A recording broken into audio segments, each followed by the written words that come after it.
Pemirsa, perubahan Undang-Undang MPR, DPR, DPD, dan DPRD memberikan wewenang kepada DPD RI untuk melakukan pengawasan dan evaluasi terhadap Ranperda dan Perda.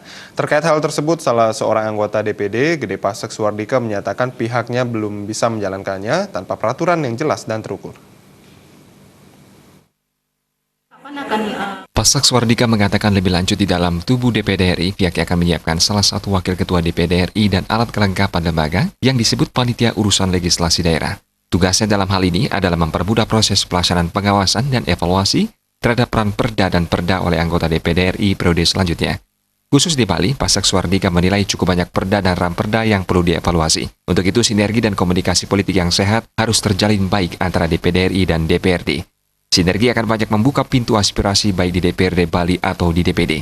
Sudah berlaku sebenarnya, hanya kami tentu tidak akan mungkin menjalankan tanpa aturan yang jelas, terukur dengan baik, biar tidak gerasa gerusu. Bahkan nanti ada salah satu wakil ketua DPD kami khusus menangani ini.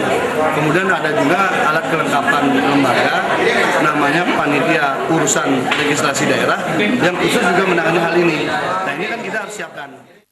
Hal senada dinyatakan Wakil DPRD Bali Sugao Kori. Menurutnya, sinergi kedua lembaga dapat memaksimalkan fungsi kewenangan tersebut.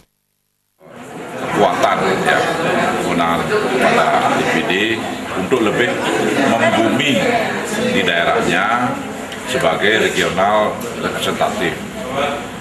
Jadi ini akan maksimal bisa berfungsi apabila dilakukan dalam bentuk sinergitas. Kewenangan tersebut dinilai dapat memberikan kekuatan kepada DPD RI untuk lebih membumi di daerah sebagai regional representatif. Di sisi lain, melalui kewenangan tersebut, tugas DPD praktis akan menjadi lebih berat. Jaya Kusuma, Bali TV.